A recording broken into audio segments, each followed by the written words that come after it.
Hello and welcome. This is the Night Sports Show. I am Zach DeWeerd, and along me is Mark Vanderlucht. Hello. And that's all there is today. Out two players with Caleb and Alex both studying for exams. They're on the IR. They are on the IR. So Mark and I are just strictly going to talk about hockey. You never know, though. We could go baseball or football. You never really know with the show. That's the glory of it. But I want to put Mark on the spot right away. So in about 2 weeks, it's the World Junior Hockey Championships. And I know that you're big into prospects. I'm not big into prospects. But I want to know, who should we be looking out for on maybe Canada or Sweden or Finland? Like the big teams, are there players that maybe have a good chance of getting that number one draft pick who we should be looking out for? Because this is really the big stage for those junior prospects. So I know that you're into prospects, and I want to hear your input on that. Well, the one team I'm really looking out for is Sweden, based on the fact that they have a projected number one overall pick next year in the name of Rasmus Dahlin. He is a comparable to Erik Karlsson. It's not even like he could maybe become an Erik Karlsson. He's going to be a poor man's Erik Karlsson. No, he's going to be an Erik Karlsson. He's 6'3". He's 210 pounds. He's a left-handed defenseman. He moves the puck incredibly effectively. He's a smart guy. He's a big guy. He uses the body as well. He's got a great shot. He's a fantastic skater. He's a franchise defenseman. And then you couple him with another prospect by the name of Timothy Liljegren, prospect. We've heard the name of that. We've heard the name of him. Yeah. He's a right-handed defenseman. He's 5'11", not as big, but definitely moves the puck.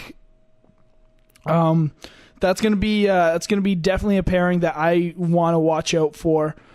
I don't know if they're going to be playing together based on the fact that they're both offensive defensemen. Liljegren is a little more offensive. He's not strong in his defensive zone, but other than that, Sweden's team is very solid. They have a few young guys on their team, a few 2000 birth dates. Canada doesn't have a single 2000 birthday on their team, which I find a little strange, based on the fact that, like, for the World Juniors, it's nice to develop younger guys on your team, but it's also nice to bring in the vets from last year as well. Their Team Canada's defensive core are all NHL prospects. They've all been drafted into the NHL. One omission that I'm kind of confused about is a guy that I played hockey against by the name of Evan Bouchard. He's 6'3". He's a right-handed defenseman. He's a two-way defenseman, moves the puck incredibly well. Uses the body. He's got great vision, good strength on the puck as well. He plays for the London Knights, top pairing defenseman, future top pairing defenseman as well. In the NHL? Yeah, in the NHL. He's big. He's strong. He's an incredible skater. I played against him too, so I can back that up. But yeah, am I surprised that a guy like him was left off? Not quite. Next year, he'll be on the team for sure. I guarantee it. Canada just got another player on their roster. He's a centerman by the name of Tyson Jost. Is he on the team? He's on the team. Sakic's letting him go. Might not, but he is. No, okay, yeah, he's on the team. It's a big addition. 100%. But based on that, I'm a tiny bit skeptical with that, only due to the fact that, like, in the past, NHL teams have let some of their prospects go to Team Canada, the U.S., Sweden, etc. And some of those NHL prospects just haven't lived up to those expectations. Like, you look at Jake Virtanen in Vancouver, he was awful. He was so bad. And experts and scouts were all saying, Jake Virtanen is going to destroy this tournament. It's going to be a man amongst boys. And it honestly looked like he was a boy playing against men. It was awful. He's 6'2", and he's 200 and some odd pounds. He's got a great shot. He's got decent size to him. How can you not be successful playing against 20-year-olds when you've been playing against 30-year-olds? How can you not put the puck in once? You're playing against junior goalies. How do you not score? He got, I think, 1 assist the whole tournament. He played 7 games. He's an NHL player in a junior tournament. How do you get 1 point? How? Like, you're not, like, it's understandable, like, if you're playing on the fourth line for Canada, you get 1 point. I get it. You know, Frederick Gauthier had that, you know, but he was on the team as a defensive specialist. Okay? But when you look at a guy like Jake Virtanen, you expect results because he's an NHL player going into a junior tournament, right? Right. So am I wrong about that? No. No. Do you expect the same from Tyson Jost? I expect results. I expect him to help Canada be successful in terms of success. I don't know what to expect. Their defense is quite solid. It's very mobile. It's also pretty physical as well. Their forwards are pretty dynamic. They got a few pretty good players on their team. Ryan McLeod's on the team. Jordan Carew is also on the team. He's a very versatile player. He can play center, left wing, right wing. He's a St. Louis Blues prospect. I think Canada is going to do solid. I took a glance at their goaltending. Their goaltending is okay. They have Carter Hart in net. I'm not sure who else is in net, but Carter Hart is... he was a second-round pick for the Flames, I think. Yeah, I think Canada's going to do... Like, they're... Obviously, every year they're competitive. It's just how far will they go with this roster this year? I don't know. Because you can never count out Russia. You can never count out Finland, Sweden, USA. Every year it's a bit of a toss-up now, which I actually enjoy a lot more rather than 10 years ago when Canada was on that 5-peat.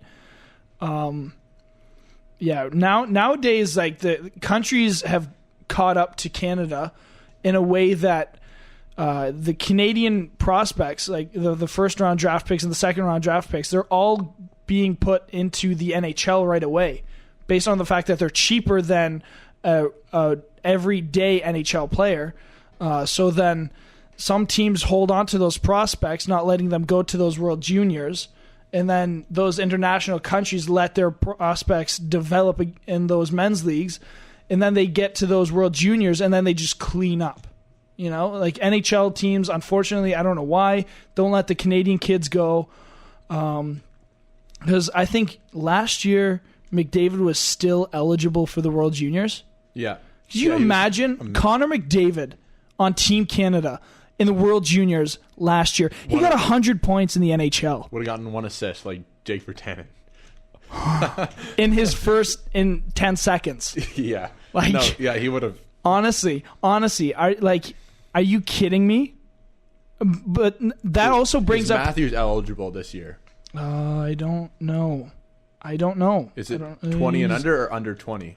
He's a 97 birth date. No, I don't think he is. So last year would have been his last year. But Matthews is a year older than McDavid. Or no, younger. He's the same age. Is he the same age? Yeah, okay. he was in the draft after because he's born after September 15th. Oh, okay. But he's born the same year. Yeah. Okay. Yeah. No, but that also raises another point, though. Like, the Olympics this year are going to be a complete joke.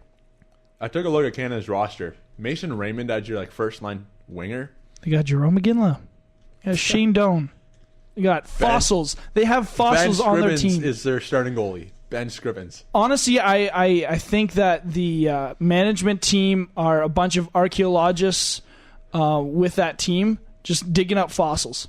Because they're interested in Jerome McGinley and Shane Doan. They're both 40 years old. They're not good skaters either. Jerome McGinley is not a fast skater. And they're going on international ice. Jerome McGinley, if everybody on that team were deceased, Jerome McGinley is still not even on my team. He's not good. He's not good. He played 80 games last year, and he got how many points? 20? 20. He's 40 years old. No. Goodbye. See you later. Stay home. Watch it on TV at 3 a.m. I wouldn't. That's a joke. If the Stars were there, you would watch it. Oh, absolutely. Oh, yeah. I'd for sure get up at 3 a.m. In 4 years, well, I guess 4 years and 2 months. It's in Beijing, so it'll be the same thing, but NHL is likely going to go. The NHL just missed a huge marketing opportunity. People in Asia will not enjoy watching C-level, B-level hockey players. Sidney Crosby's not going. McDavid's not going. Is the KHL going? I don't know. Well, they have to play under a neutral flag, though, right? Yeah, so the Russian players will play under a neutral flag, but I don't know if the KHL is letting them go. I would think yes, but I thought I read something. I would assume so, but you never know. Yeah. I honestly, this is my conspiracy theory, though, is that Gary Bettman is terrified of Canada winning another gold medal because of. No, he's American. Is he American? You hear his accent? Come on. Okay, sorry. No, but seriously though, like you think of a line of McDavid and Crosby together. Those are the two best NHL players in the world. I just want to see McDavid and McKinnon. I'm a massive fan of Nathan McKinnon. Oh man, McKinnon, McDavid, and Crosby. He's doing really well in Colorado, and Colorado's garbage. They're not doing well. Imagine McKinnon on a team that would need like a first or second line. Like even Tampa Bay, who doesn't really have a second line center. Imagine him on Tampa Bay. Well, he was Tampa's second line center, so obviously my guess would be Nemesnikov. Okay, yeah. But then after that, I got no idea. I got nothing for you. But yeah, honestly, you think of a line of McKinnon, McDavid, and Crosby. That is a cheat code. That's a cheat code. That's not fair. You could put those three on a 5-on-3 or a 3-on-5. They're still going to do well because it's McDavid, Crosby, and McKinnon. Like, McDavid got 100 points last year. Crosby had 89 in 75 games last year. And then McKinnon, he didn't do well last year, but that's because of the team. No one did well on that team. But he's doing well this year. So it's just like they're all first overall draft picks. Right. And it's just unbelievable. Yeah, like they get tired, and then you put a line of Tavares, Stamkos, and whoever. Pick your poison. Honestly, your poison. Marchand. Yeah. Who? Hey, Russia, who do you guys want to play against? Oh, cool. That's too bad. We got Stamkos for you. Oh, you don't want to play against him? Oh, nice. We have Bergeron. But I looked at the projected rosters, and it's basically all centermen. Like there's the Spengler Cup team? No. So like projected, like if Canada did send their best players, it would be about 10 centermen for the 13 forwards. Because the only wingers I can actually think of that have a legitimate chance of being on Canada are did I see centers or wingers? I don't know. I know whatever. I know the only wingers that I can think of being on Team Canada are Brad Marchand, Jamie Benn. He can play wing. Oh, and then Seguin can play wing too. Yeah, but he's naturally a centerman. Yeah, but he can play wing. But really, I think most players can play wing. I would think there's some players that you just know you're going to be center. Yeah. Like a Crosby, I would put McDavid on the wing. He's not a very good face-off. No, he's horrible. So, yeah. McDavid, McDavid and McKinnon would be on the wings. And then Crosby would take the draw. Yeah. And then you look at their defense. It's still unreal. Pietrangelo, Jake Muzzin, Drew Doughty, Shea Weber. Maybe he's doing very well for the Habs this year. Maybe PK Subban. That's just like, how do you play against that? Because they are two-way defensemen, So it's not going to be like you're going to get burned defensively when they have a bit of a miscommunication. They still know how to play defensively on the other side of the puck. Yeah, like you said, Doughty and Muzzin are both very good defensive defensemen. Well, Drew Doughty is an elite two-way defenseman, but Jake Muzzin is an elite stay-at-home defenseman. He does everything defensively that you'd want from an elite defenseman. He gets a ton of hits, ton of block shots.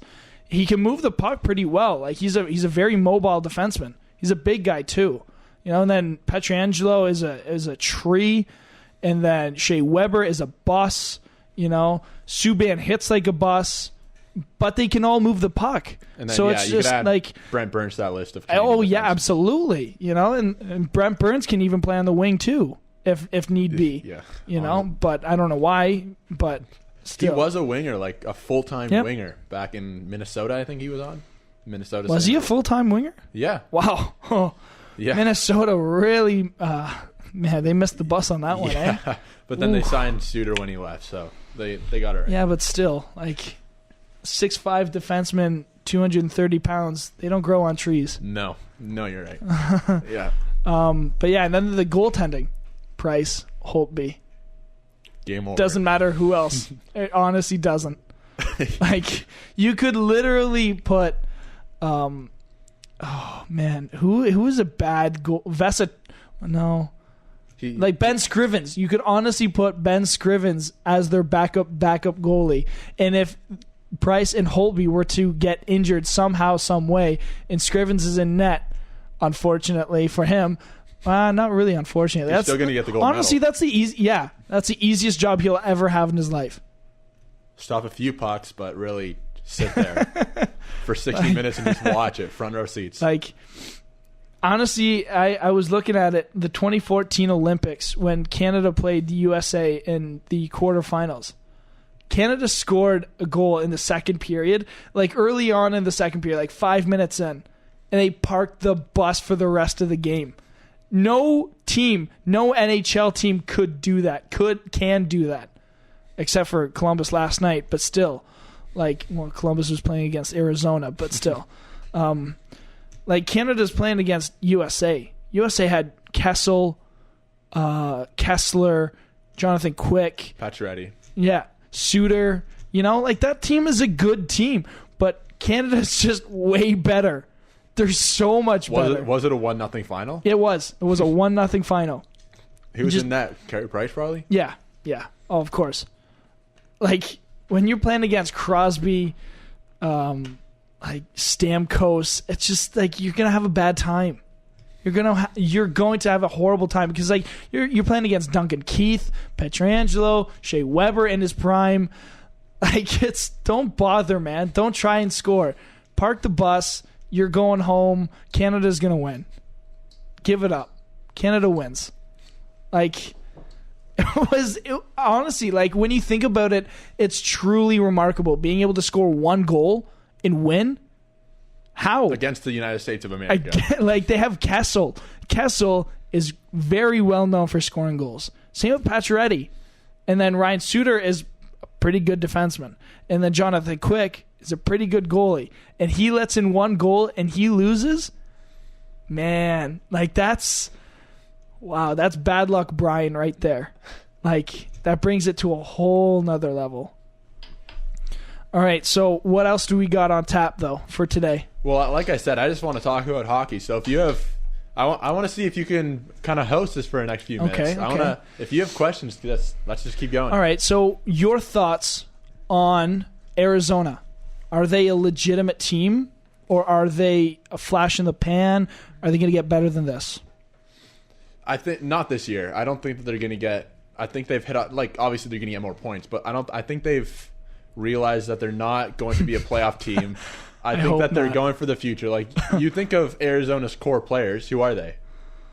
It's supposed to be Domi. Under 25. Dvorak. Under 25. Oh, they're okay, all under 20. No, okay. no, I'm just saying, you're right. But I'm just saying all of Arizona's core players right now are under 25, meaning they're going to... What? Ekman Larson, is he 25? He's definitely around the 25 age. Yeah. But he's definitely under 28. His prime years are getting wasted. They will be wasted. They will be wasted. Well, he'll be 32 when... His prime years will be wasted, but he will still be good after his prime, though. Yeah, he's just that type of defenseman. That's when Domi, Dvorak, Duclair, Clayton Keller are all going to be in their prime. And then I can think that maybe Arizona will have a good Stanley Cup run. They went to the Western Conference Finals once when they were Phoenix back in 2009. I'm still shocked about that. Yeah, it doesn't make any sense. Well, that's just what can happen. Yeah. That's what can happen when you have a good goalie, though. Yeah, back when Mike Smith was really good. When he was... Well, he's not still bad. good. He's not bad. I think not bad. He is still a number one goalie. Calgary is lucky to have him. He's better than whoever Chad Johnson they had last year. But back to your question. I think that Arizona now is not a Stanley Cup team. Stanley Cup playoff team. Obviously, they're not going to win the Stanley Cup, even if they went to the Cup Finals. That's a huge comeback. Yeah, wow. Really. A team would, if they saw Arizona in their first round, they'd be like, okay, who do we have in their second round? Yeah. But, okay, so with Arizona now, I'm going to bring it to the Ottawa Senators. Okay, going right across the map. Are they this bad, or is it just a bad slump? I think it's a bad slump. You got to remember they were a goal away from going to the finals. Okay, but June or May. Three of their past 4 games, they've gotten shut out. Shut out. Not a single. The Leafs haven't gotten shut out once this year. 3 games they've gotten shut out. Out of 4. Out of 4. So who are the 3 teams that shut them out? So obviously San Jose last night. Yeah. Sorry, it's. I know they got outshot 25 to 50 or 50 to 25. And like we were talking about this before the show, it was just like they didn't show any effort. It's like once Couture scored that first goal, it was like, oh well, I guess. Well, it's the system. It's the system that they play in, right? They play the trap system, which is a signal of their team. Like everybody on that team sits when they pee. But when you think of Ottawa, do you think of them as a defensive team or an offensive team? Defensive. You think of them as a defensive? They're a counterattack team. Okay, because I think when I see their players, I'm like, oh, they should score at least 2 or 3 goals a game. They should do a lot better than this. They have Duchesne, Hoffman, Stone, Karlsson. Yeah. They're good. Those are good players. Offensive players, and they're good players, like you said. So I don't know why they can't score, and I really don't know why, because I want Duchesne to start lighting it up. But man, that trade is so blowing up in their face. It's awful, but I love it though. Yeah, as a Leafs fan, I'm a big fan. Duchesne, how many points does he have in the 15 games he's played as a Senator? Like he got 3? No, he has 2 goals, 3 assists. Oh, okay. So he got 2 points in the last game that Ottawa scored. He got 2 points. Well, I just brought it up here. The Senators got shut out last night to the Sharks. Yeah. They got shut out to the Ducks on Wednesday, and then they got shut out to the Jets on Sunday. And I just want to... So I know that both the Sharks and the Ducks were playing their backups. Miller was starting for the Ducks, and Aaron Dell played last night for the Sharks. Wow. Martin Jones is getting the start tonight against the Wild. They can't score against the team's backups. That's okay. You know what? That's not even a cold stretch. That's bad. That's not good. That's really bad. And then to top it off, okay, a recent headline just comes out that Eugene Melnick and the GM Pierre Dorian asked for the whole team's no trade clauses. I heard that. Some heads will roll. Is Erik Karlsson going to get traded? He's a UFA. He said he's not going to take a hometown discount. He's going to want $10 million. Do you trade him now when his value's still high? Well, here's what is guaranteed. I'm going to put money on it. Ottawa will do everything in their power to not let him walk for nothing. Right. If he walks for nothing, that is so embarrassing to the franchise, to the team, to the management. If you can't get anything for Erik Karlsson, if he nixes every single trade you throw at him, like, hey, Erik, we have a deal on the table for you to send you to LA for a first-round pick, a grade A prospect, a top 6 forward. He doesn't care what he's getting back. He just cares what team he's going to go for. Yeah. But yeah, I know what you mean. But, and he just nixes every trade. And, oh, man, that'd be awful. I would love it personally, but for the Senators, that'd be absolutely atrocious for their team. They're already having financial troubles. I was just about to ask, what's their cap space situation? Oh, I think it's not good. It's not good like when you have a guy like Dion Phaneuf on the books for a full $7 million cap hit, you're not doing well. And then, there are players on that team that are making more than Erik Karlsson. How much is Erik Karlsson making right now? I'm going to search it up. I'm not sure. And while you're doing that, do you see a team, because obviously Erik Karlsson would be a boost to any team's offense, but what team in particular do you think that he would fit in perfectly? Like, this team would really benefit in Erik Karlsson. Like I said, obviously any team wants Erik Karlsson, but there are teams like maybe St. Louis who are like, we want him, but it's just maybe... even then, they don't really need him. For their team. Oh man, I just saw their cap space. I just saw the Senators' cap space. I want you to guess how little cap space they have. $730,000. Okay, we'll add $1 million to that, and there you go. Oh wow. When I think about a team that needs a guy like Erik Karlsson, the St. Louis Blues don't need him. They already have Pietrangelo, and then their cap, their cap situation. Even then, it's not great. It's not bad, but it's not good. Are we talking about St. Louis? Yeah. Okay. the Senators' cap situation is horrible. It's bad. And then they can't even properly rebuild either. Well, they can. But right now, though, if they keep going with the team they have no first-round draft pick. They have no second-round draft pick. And then they have a third-round or fourth-round, fifth, so on and so forth, forever, amen. The team is bad. They have no cap space. Well, no good cap space. They have cap space for a fourth-line plug. But the cap's going to get raised about $4 million, but every team's going to get $4 million plus. Should. It's been in the news a lot, so do you know it's all going to go on? Like, I know it's 75 now. The plan is between 78 and 82 for this summer. Yeah. Right? Am I correct in saying that? Yes. Okay. Yes, you are. I don't know. If it goes to 82, that's huge for the Leafs, though. But we got three guys who it's are big for the Leafs, in. but it's also not ideal because the players will know that as well. So they're going to be asking for more. Right. Like, oh, you have more cap space, so I'm going to ask for a bigger contract, right? Well, like... You're but worth then what again, you're worth. Some players, unfortunately, don't realize that. But, thankfully and unthankfully, Marner and Nylander are not having great seasons. They're having meh seasons. That's all it is. Best. Matthews is a point-per-game average. I was hoping he'd be a little better than this, but I'm not complaining because his two-way game is far superior to McDavid's. So it's kind of like a can't really bite the hand that feeds you sort of thing. Matthews is playing very well. The puck isn't going in for him, unfortunately. I think this season, if it keeps going the way it is, I'm not complaining at all. The Leafs will make the playoffs easily. And then Marner and Nylander having their seasons go the way it is currently, they will not ask for more money than hopefully $5 million each. So, do you think they're worth more than $5 million each?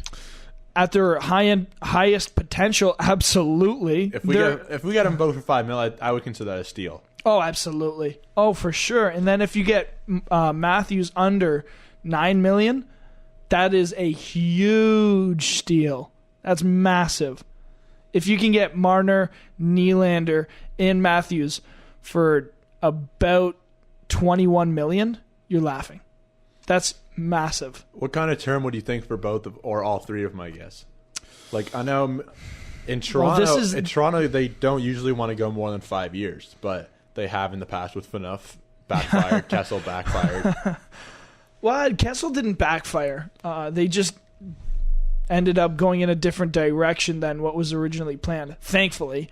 I'm an old school... Well, I'm a bit of a big Brian Burke believer in this, that I hate contracts longer than 5 years, because if the player just doesn't live up to the contract within the 3 years, when is it a bad contract? Or when is the player having a bad season? Is he going to bounce back? And then he's on the hook for 7 more years, 5 more years, and then the cap hit is like $8 million, $9 million, $6 million, and it's just like, how on earth do we trade this? How do we get rid of this? What team wants that? Arizona Coyotes probably will, because they are struggling to get to the cap floor, which is amazing.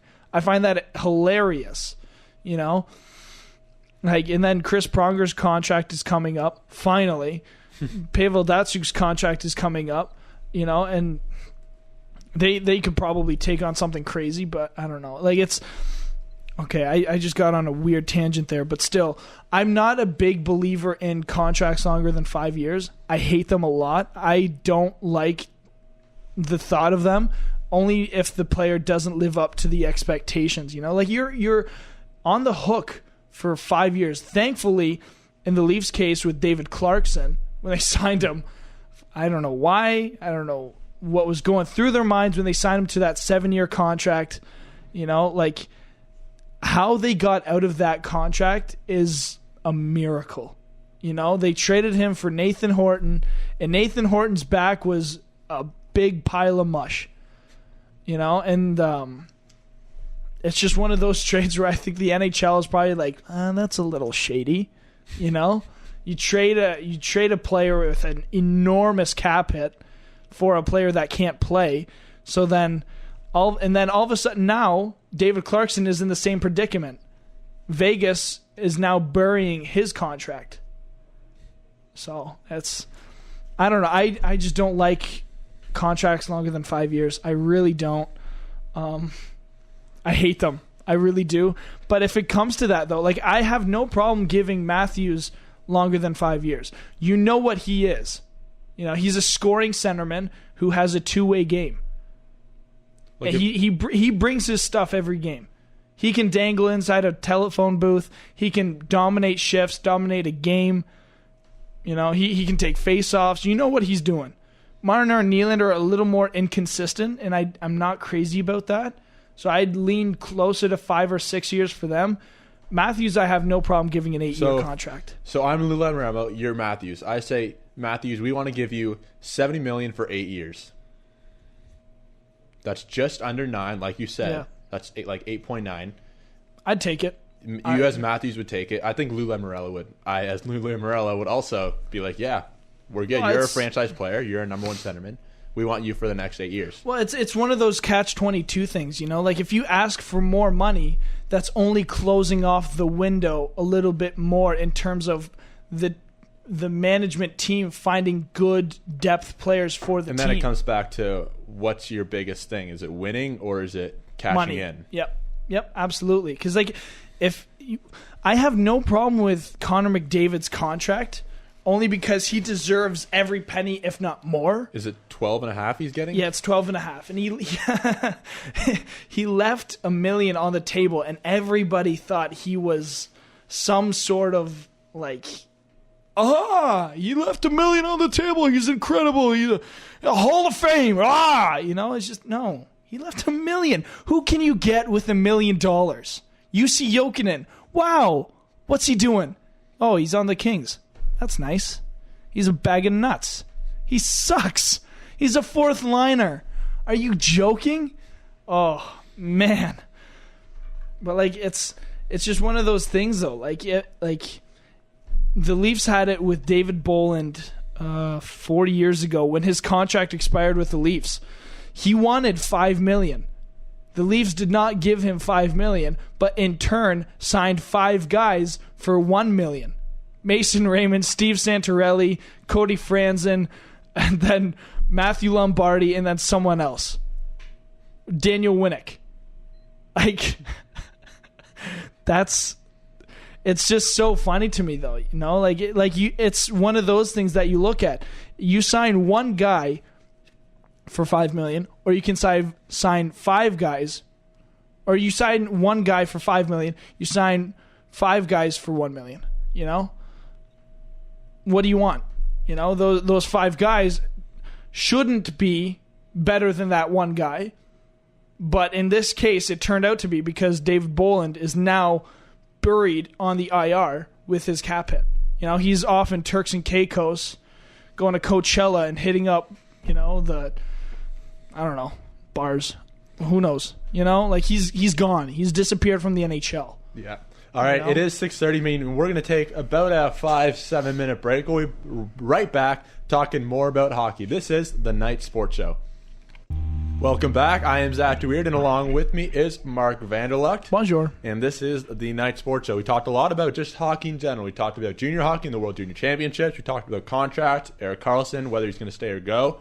Now, we're just going to go to the Western Conference. I'm going to start asking questions, and we're just going to talk about them. So I'm going to start with about the Anaheim Ducks. I'm going to ask you, are they out of their prime? They waded to the Western Conference Finals, lost to Nashville. Is their window closed?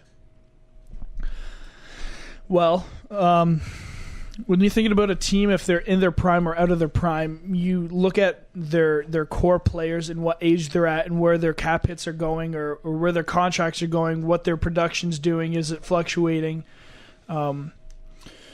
Their number one centerman is over the hill now. Their number one right winger is over the hill. They don't even have a legitimate number one defenseman. And then their number Fowler one is not quite. He's good, but he's not yet there. He's supposed to be. He's supposed to be already have been their number one defenseman, but he has not yet developed into it quite yet. John Gibson is in his mid-20s. He's doing well, but the Anaheim Ducks, their cap situation is horrible. They have $100,000 in cap space. Oh, so when you thought that the Sens were bad with 1.3 mil or 1.7 mil, that's a different thing, though. Okay, the Ducks are currently not doing too hot.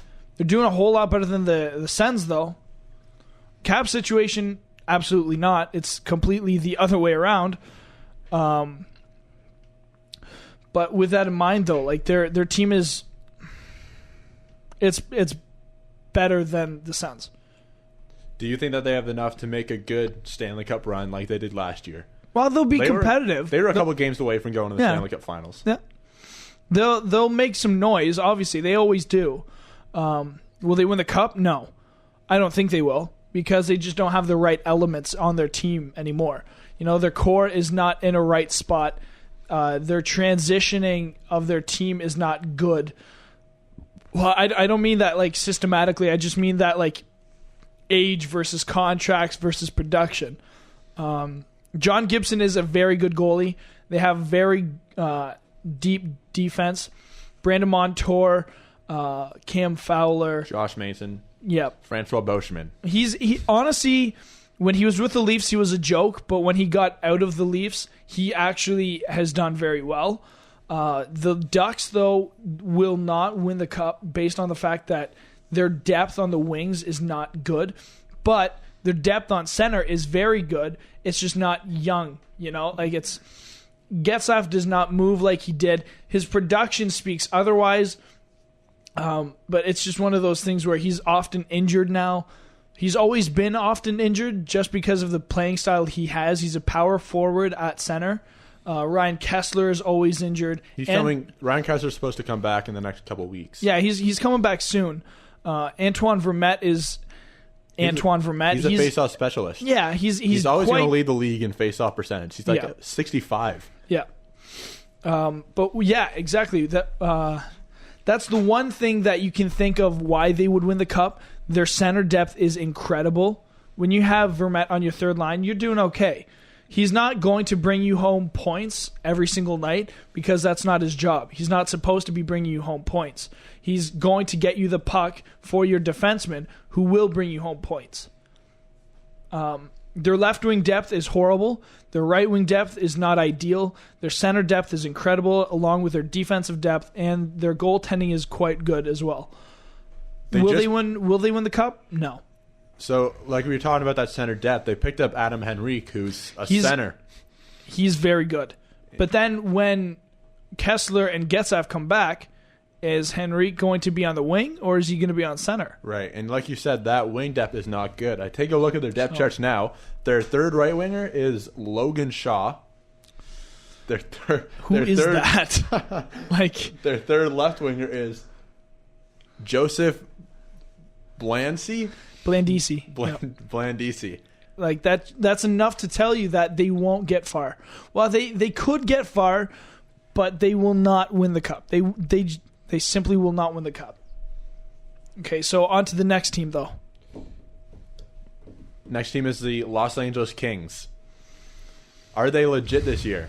They didn't make the playoffs last year. Man, it seems like they're an up and down team. They annoy the heck out of me. Based on the fact that I honestly thought they were finally done with their dynasty after this past season. But all of a sudden, Dustin Brown and Kopitar decide to have a renaissance year and decide to be good again. Kopitar's got like 10 points in his last 5 games. He's got 30 in 26, right? Something like that, yeah. He's doing well.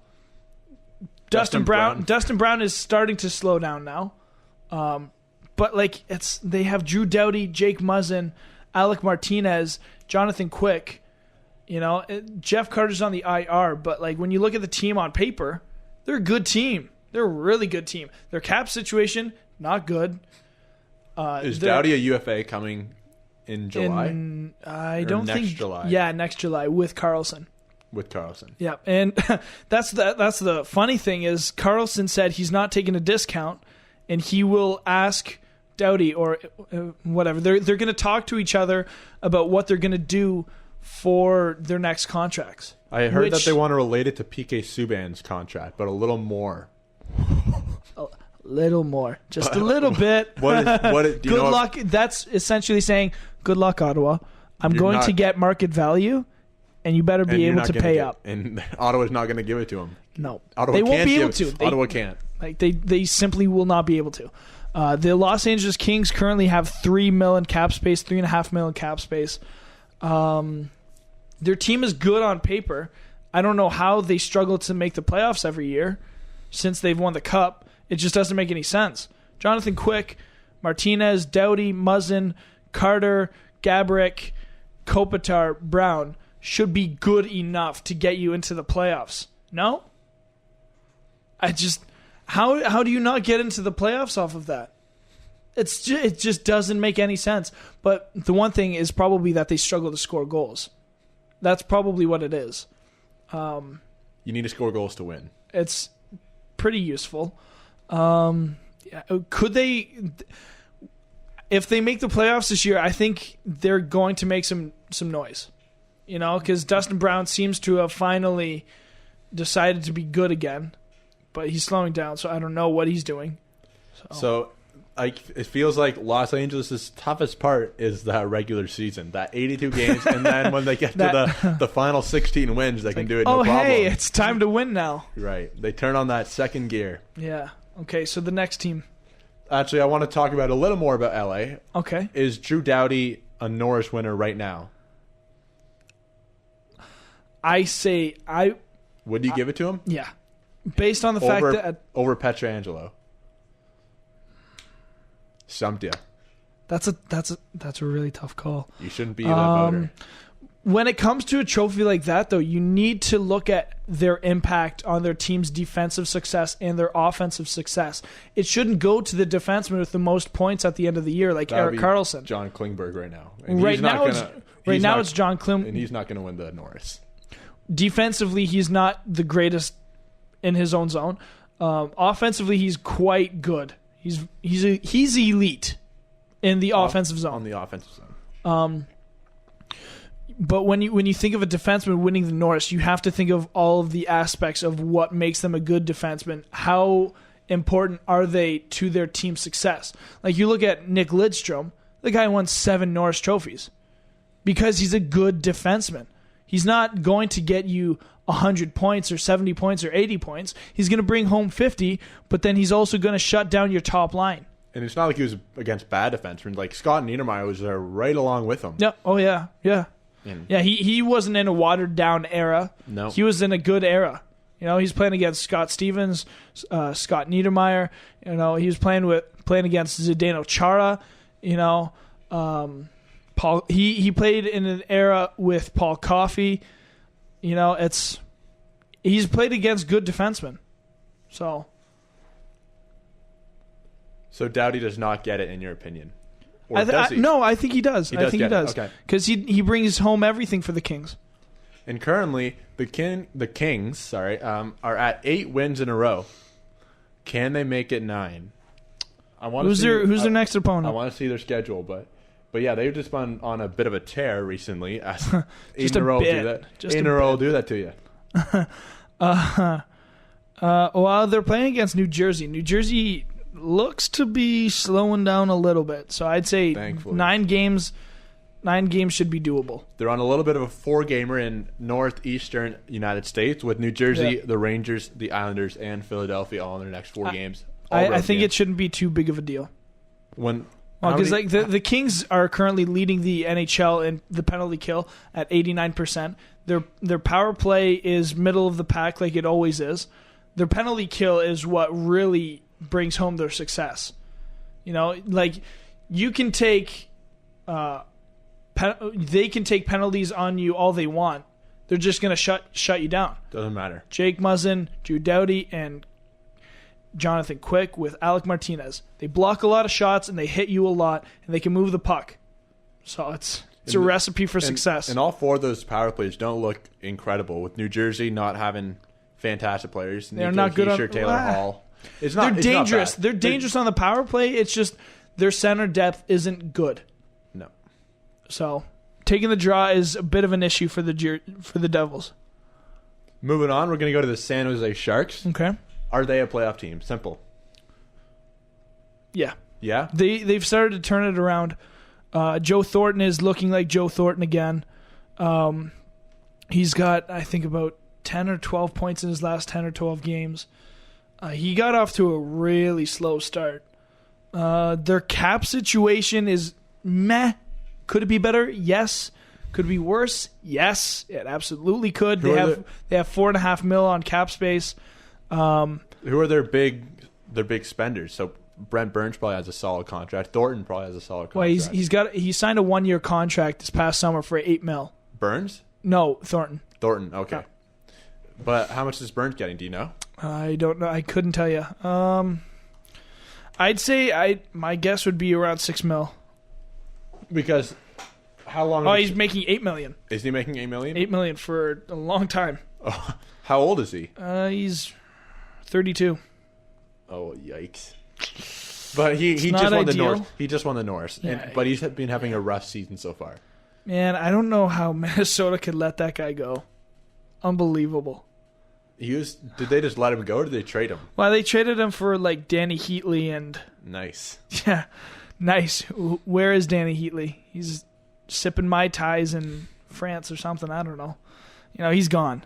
He's gone. He's long gone. He is long gone. He wasn't even asked to be an alumni for Ottawa's Centennial game. Really? Or not their Centennial game, but like their outdoor game this year. Not even an alumni. Alfredson's there. Who is it? Alexei Yashin is there. Martin Havlat is there. Wow, he's going to be out for a lower body injury. Is he still playing in the NHL? Havlat? Yeah. No. He's been gone since like 2008. Okay, I'm Yeah. lost. You're hiding under a rock. All right, so next team. Next question about San Jose. Okay. I have a question. Are they only beating bad teams? Are they a mediocre at best? Because their last 4 wins, they shut out Ottawa. They beat Carolina. Carolina beat Carolina. Carolina was up 4-1. San Jose came back 4-4 and beat them in overtime. Then they beat Florida and Carolina is a good team though. They're not a bad team. They're not a great team. Mediocre. They're mediocre at best. Their goaltending is what does them in. Yeah, Scott Darling and Cam Ward are not doing it for them right now. No. But even their defensemen aren't. They have Justin Falk, Noah Hannafin, and who's after that? Jacob Slavin. Yeah, I couldn't tell you after that. But that's not. No, they just traded Ryan Murphy. Yeah, their defense isn't bad. It's pretty good. Their forwards are quite. They have a lot of speed. Yeah. Speed and skill. Not a whole lot of size. Teuvo Teravainen, Elias Lindholm, Jordan Stahl, Sebastian Aho, Justin Williams. Yeah, they're fast. They're physical. Jordan Stahl's a physical guy. Justin Very Williams physical. is a fairly physical guy as well. Yeah. Vegas Golden Knights. Okay, so I think you know what question I'm going to ask. I got a whole lot of egg on my face for this team. Is that a good thing? No. So when you say egg on your face, tell me what you're meaning by that. I thought they were going to be an absolute dumpster fire. Okay. I think a lot of us did. Due to the fact that they have Cody Eakin as their number one centerman. When you have a guy like that on your first line, you're going to lose a lot of games, I thought. They're not. And they can have Oscar Dansk as their goalie. Man. Jordan, Malcolm Subban. Legacy. Marc-Andre Fleury. No, but like... Fleury just got activated today. He'll be playing next week. Well, that's nice, but okay.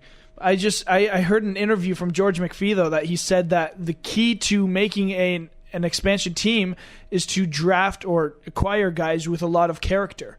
The Vegas Knights, when you watch them play, they played playoff type hockey and for a full 60 minutes.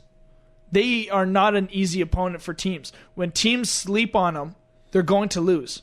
They're going to lose badly. If you're not prepared to fight for those pucks, you're going to lose to this team. That's what that is. They play a high-tempo, high-character game. They're fighting for those pucks. They're skating. They're battling. They're going to shoot the puck. They're going to block shots. They're going to hit you a lot.